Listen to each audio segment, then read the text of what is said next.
بسم اللہ الرحمن الرحیم. ہم نے ایک مشعل راہ کے نام سے ایک کام شروع کیا ہے جس میں ہم خصوصاً یوتھ جو ہے اس کو بتانا چاہتے ہیں کہ آپ کے اندر کتنی ایبلٹیز ہیں اور آپ اس کو کس ڈائریکشن میں کس طرح سے یوز کر سکتے ہیں. آج کا جو ٹاپک ہے what is success in Islam and how to attain it.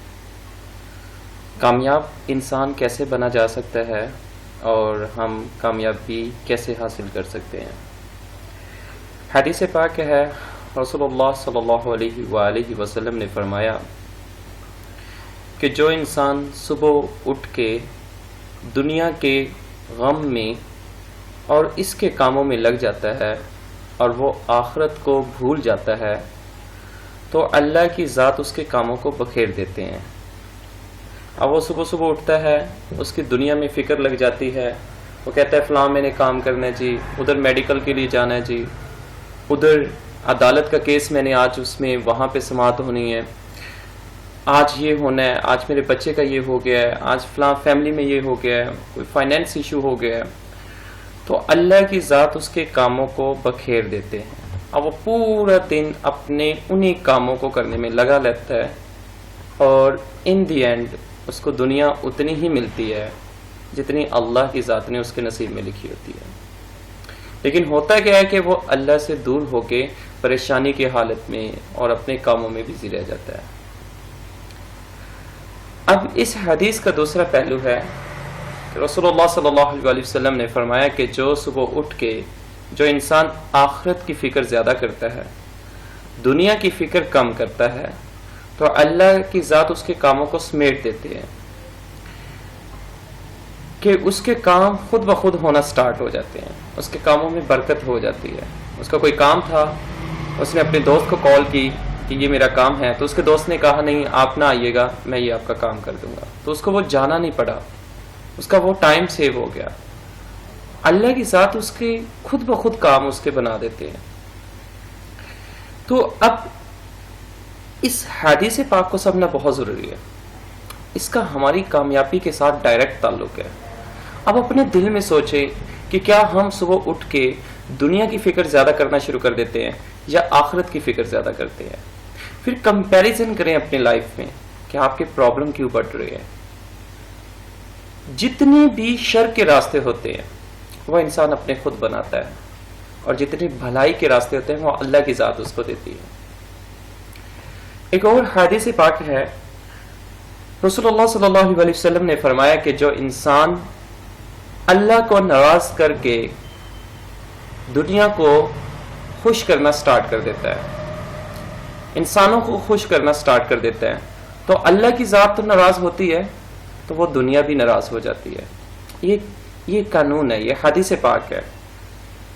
کبھی ہم کیا کرتے ہیں اپنے دوست کی خاطر, اس نے کہا کہ فلاں جگہ پہ آ جاؤ, فلاں پہ ایسے کرتے ہیں, یعنی کہ اللہ کو ناراض کر کے نماز کو چھوڑ کے ہم اس ٹائم پہ اس دوست کے کاموں میں لگ جاتے ہیں, یا ہم اس دوست کو خوش کرنے کے لیے کہ میں نہ گیا تو وہ ایسے ہو جائے گا, یعنی کہ اللہ کے کام کو چھوڑ کے ہم پرائیورٹی کسی اور کو دے دیتے ہیں.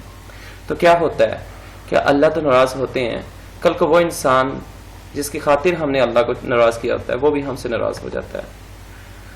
اور جو انسان, رسول اللہ صلی اللہ علیہ وسلم نے فرمایا کہ جو انسان اللہ کو خوش کرنے کی خاطر وہ دوسرے لوگوں کو ناراض کر دیتا ہے, گارنٹی یہ ہونی چاہیے کہ وہ اللہ کو خوش کرنے کے لیے دوسرے لوگوں کو ناراض کر دیتا ہے, تو اللہ تعالیٰ کی ذات تو خوش ہوتی ہے, ساتھ وہ دوسرے لوگوں کو بھی اس سے خوش کر دیتے ہیں. اب دیکھیں یہ دونوں حدیث کا ڈائریکٹ تعلق ہے ہماری لائف کے ساتھ, ہماری زندگی کے ساتھ, کہ ہم کامیاب کیسے ہو سکتے ہیں. دیکھیں اگر انسان صبح اٹھ کے دنیا کے کاموں میں لگ رہا ہے, آخرت کو بھول رہا ہے, تو آپ کیسے امیجن کر سکتے ہیں کہ وہ کامیاب ہو جائے گا. کیونکہ حدیث کے الفاظ کبھی غلط نہیں ہو سکتے. جو رسول اللہ صلی اللہ علیہ وسلم نے فرمایا کہ وہ کبھی غلط نہیں ہو سکتا. اور ہمارا دل کیا کہتا ہے, اپنے دل سے پہلے پوچھیں. ہمارا دل یہ کہتا ہے کہ ہم دنیا کے کاموں میں لگ جائیں, اللہ کو بھول جائیں اور ہم کامیاب ہو جائیں, ہم بڑے کچھ بن جائیں, بزنس مین بن جائیں, ہم کچھ کر جائیں, ہم ہو سکتا ہے کہ ہم ایک طرف کچھ بزنس مین بن جائے، لیکن ہو سکتا ہے دوسری طرف ہمیں شوگر ہو جائے، ہمیں ہائپرٹائٹس ہو جائے، ہمیں کینسر ہو جائے، ہماری پوری زندگی پریشانی کی راہ میں گزر جائے، ہماری اولاد جو پیدا ہو وہ ٹھیک نہ ہو، ہمارے کچھ اور مسائل ہو جائیں، ہمارے ایکسیڈنٹ ہو جائے، ہمارا کچھ اپنا جو قریبی رشتہ دار تھا وہ دنیا سے چلا جائے، یعنی کہ کہیں نہ کہیں ہم ناکام لازمی ہو جائیں گے اگر ہم ایسا کریں گے۔ صحابہ کی مثال دیتا چلوں یہاں پہ۔ صحابہ کیا کرتے تھے کہ اللہ کے دین کو اپنے سر کے اوپر رکھ لیتے تھے اور دنیا کو ہاتھوں پہ رکھ لیتے تھے، کہ جب کبھی اللہ کے دین کی پرواہ ہوتی اور دنیا، وہ کیا کرتے تھے کہ وہ اپنے ہاتھوں سے دنیا کو گرا دیتے تھے، لیکن اللہ کے دین کو سنبھال کے رکھتے تھے۔ لیکن آج ہم کیا کرتے ہیں؟ ہم اللہ کے دین کو ہاتھ پہ رکھتے ہیں جبکہ دنیا کو سر کے اوپر رکھتے ہیں۔ تو کیا ہوتا ہے کہ جب کبھی ہمیں دنیا کی زیادہ لگن ہوتی ہے، دنیا کی فکر زیادہ ہوتی ہے، تو ہم کیا کرتے ہیں کہ ہم دنیا کو سر کے اوپر پہنا کے رکھتے ہیں لیکن ہم دین کو ہاتھ سے چھوڑ دیتے ہیں۔ دیکھیں ہمارا آج یہ صورتحال ہے۔ ایک اور حدیث پاک ہے، رسول اللہ صلی اللہ علیہ وسلم نے فرمایا کہ میری جو مومن امتی ہے اس کی 3 نشانیاں ہوتی ہیں۔ ایک 1 کہ وہ کبھی کسی دوسرے مسلمان کو دھوکہ نہیں دیتا۔ نمبر 2 وہ کسی کی امانت میں خیانت نہیں کرتا۔ نمبر 3 جب وہ بولتا ہے تو سچ بولتا ہے۔ آج اپنے اندر جھانک کے ہم دیکھیں کہ کیا یہ تینوں نشانیاں ہمارے اندر ایگزسٹ کرتی ہیں کہ نہیں کرتی؟ کیا ہم بار بار دھوکہ دے رہے ہیں؟ اس کا مطلب ہم رسول اللہ صلی اللہ علیہ وسلم کی امتی نہیں ہے۔ اس کا مطلب ہم صرف اقرار کرتے ہیں لیکن پریکٹیکلی کچھ بھی نہیں کرتے۔ آپ صلی اللہ علیہ وسلم نے اپنی زندگی پریکٹیکل لائف سے پروف کیا تھا، لیکن ہم اپنے الفاظ سے پروف کرنا چاہتے ہیں۔ میرے بھائی کامیابی ایسے نہیں آتی، ہمیں پریکٹیکلی اللہ کی طرف مڑنا ہوگا، ہمیں پریکٹیکلی کچھ اسلام کی خاطر کچھ کرنا ہوگا، ہمیں پریکٹیکلی اپنی لائف کو چینج کرنا ہوگا۔ ہاں، رسول اللہ صلی اللہ علیہ وسلم نے فرمایا کہ دنیا مومن کا قید خانہ ہے اور کافر کی جنت ہے۔ اللہ کی تعالیٰ کی ذات فرماتی ہے کہ اس دنیا میں آپ کا آقا ہوں اور اے انسان تو میرا غلام ہے، اور تمہیں ویسے ہی جینا ہے جیسے آقا کا حکم ہے۔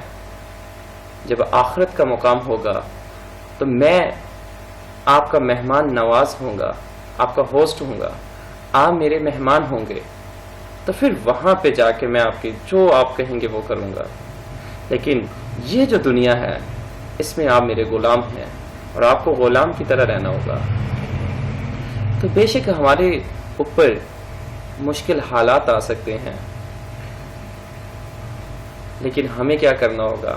صبر سے کام لینا ہوگا، ہمیں اپنے دین سے جڑے رہنا ہوگا، ہمیں رسول اللہ صلی اللہ علیہ وسلم کو تب یاد کرنا ہوگا کہ دنیا میں سب سے زیادہ جو غم آئے ہیں وہ رسول اللہ صلی اللہ علیہ وسلم پہ آئے ہیں، تو ہمیں کبھی بھی پیچھے نہیں ہٹنا ہوگا۔ ہاں، اللہ کے جو پیارے بندے ہوتے ہیں،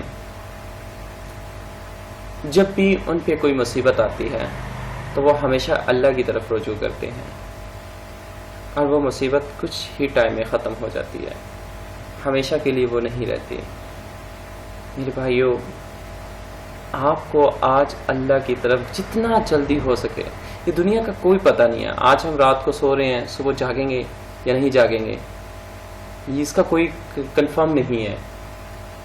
ہمیں دیکھنا ہے، اپنے اندر سے برائیاں ختم کرنی ہیں جو ہمارے اندر جا چکی ہیں، ہمارے دل کو میلا کر چکی ہیں، ہمیں بالکل اس کو اپنی لائف سے نکالنا ہے، ہمیں اس کے لیے کوششیں کرنی ہیں۔ یہ نہ ہو کہ کل کو ہمارا کوئی جنازہ پڑ رہا ہو اور ہمارے پاس ٹائم بھی نہ بچے، اللہ سے معافی مانگنے کا ٹائم نہ بچے۔ مسلمانوں، دنیا میں جو شیطان کی سب سے بڑی چال ہے، سب سے بڑی چال کہ ابھی ٹائم بہت پڑا ہے، ابھی میں توبہ کر لوں گا، اب یہ ہو جائے گا، یہ شیطان کی سب سے بڑی چال ہے اور ہمیں اس کو سمجھنا ہوگا۔ ہم صحابہ کیا کرتے تھے؟ رسول اللہ صلی اللہ علیہ وسلم نے کیا فرمایا کہ اپنی آخرت کو یاد کیا کرو، قبر کو یاد کیا کرو، تاکہ تمہارے ذہن میں یہ دنیا کے خیالات زیادہ پیدا ہی نہ ہو، دنیا کی اٹریکشن زیادہ پیدا ہی نہ ہو. ایک صحابہ کرام کا ایک خاص صحابی تھے، ان کا یہ ہوتا تھا کہ وہ صحابی زیادہ تر اپنے بستر کے ساتھ ایک چھوٹی سی قبر بنائی ہوئی تھی انہوں نے. جب بھی ان کو دنیا کی کوئی اٹریکشن مائنڈ میں آتی تھی وہ اس قبر میں جا کے لیٹ جاتے تھے کہ یہ آخر میرا یہی ٹھکانہ ہے. آپ دیکھیں ہم جو اپنے آپ کی خوبصورتی، اپنے آپ پہ فخر کرتے ہیں، ہم اپنے چیزوں پہ فخر کرتے ہیں، ہم اپنے پیسے پہ فخر کرتے ہیں، اپنے اسٹیٹس پہ فخر کرتے ہیں، تو دنیا میں دیکھو اسٹیٹس کس کا سب سے زیادہ تھا؟ دنیا میں دیکھو کس کے پاس سب سے زیادہ چیزیں تھیں؟ صحابہ کے پاس، رسول اللہ صلی اللہ علیہ وسلم کے پاس. جن کی خاطر دنیا بنی وہ رسول اللہ صلی اللہ علیہ وسلم تھے. اے محمد میں تجھے نہ بناتا تو میں کسی دنیا کی کسی چیز کو نہ بناتا. تو دیکھیں آج وہ بھی دنیا سے پردہ کر گئے ہیں. تو ہم کیا چیز ہے، ہم کیا چیز ہے جس کی خاطر دنیا بنی؟ حضرت یوسف علیہ السلام کو دیکھیں، ان سے زیادہ کوئی خوبصورت نہیں تھا. کیا ہوا؟ دنیا سے چلے گئے. اگر ہم دیکھیں سکندر اعظم نے بعد میں پوری دنیا پہ حکومت کی، لیکن کیا ہوا؟ ان دی اینڈ ایک نہ ایک دن وہ بھی دنیا سے چلے گئے. تو بھائیو ہم بھی اس دنیا میں عارضی طور پر ہیں، کسی کو نہیں پتا کہ کب موت آ جائے گی. تو ہم اپنی کامیابی کی طرف بڑھیں جو حقیقت میں کامیابی ہے. اللہ مجھے اور آپ کو، ہم سب کو عمل کرنے کی توفیق دے. جزاک اللہ خیر.